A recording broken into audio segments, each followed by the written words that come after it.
As David began to continue to prosper, he began to continue to have the victories and see the word of the Lord coming into pass in his life.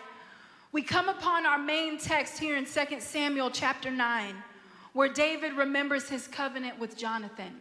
He noticed that his enemies had been removed, and he also remembered that he had made a covenant with Jonathan. So we see in 2 Samuel 9, verse 1, where he asks that question, is there anyone who is left of the house of Saul, that I may show him kindness for Jonathan's sake? It is at that time that we are introduced to the only person who was remaining from the house of Saul, who was left after Saul and Jonathan had been killed in battle.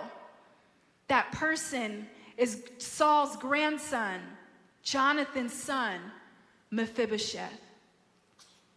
2 Samuel 4 tells us that as Saul and Jonathan went into battle and they were slain, it says that the maid who was caring for the grandson, for Mephibosheth, picked him up and put him on her shoulders and began to run and to flee out of great concern that whoever was in this battle would then come for the seed, for the heir, for the grandson who is remaining. She placed him on her shoulders and began to run. And while she was running, while she was fleeing, it says that Mephibosheth was dropped. He was dropped in such a way that it wasn't just he needed to be dusted off and he needed to go and be bathed and taken care of that evening. He was dropped, and from that point on, he became lame in his feet. He went from being a royal grandson, eating at his grandfather's table.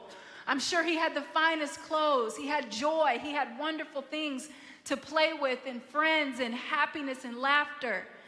And yet in a moment, there was a sudden drop that altered his life forever,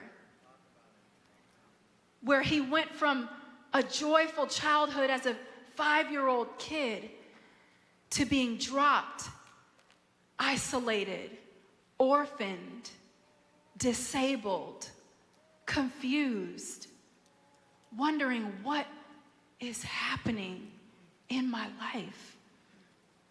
Somebody say dropped. There are some drops that we celebrate.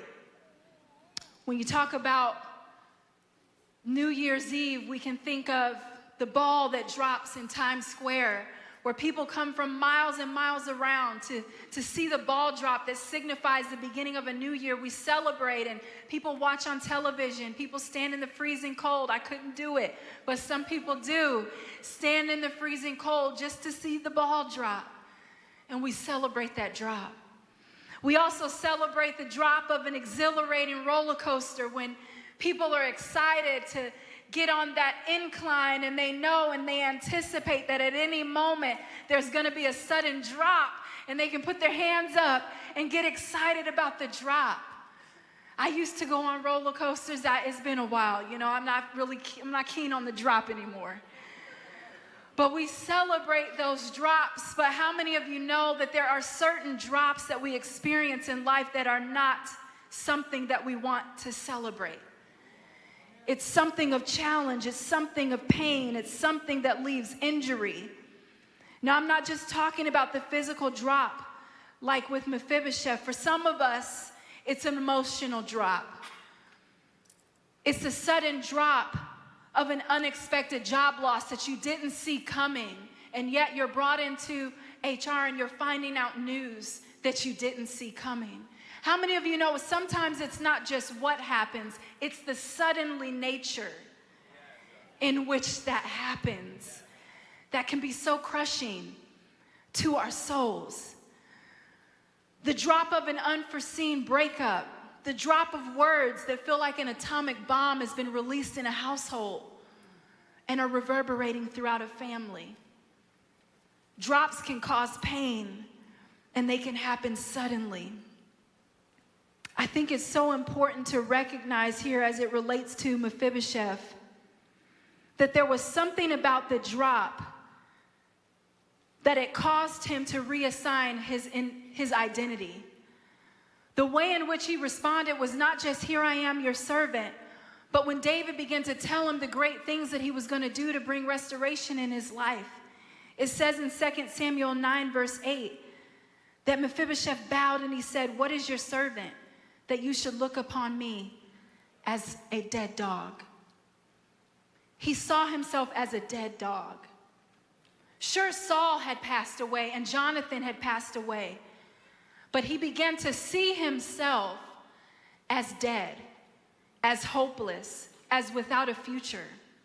And I believe that God has sent me here on assignment this evening to tell somebody today, you may have been dropped, but you are not dead.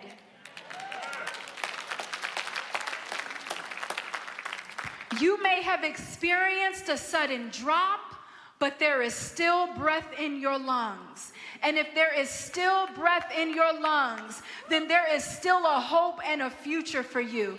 The Bible says, I know the plans that I have for you. Plans to prosper you and not to harm you. Amen. To give you a hope and a future. Amen. Dropped, but not dead.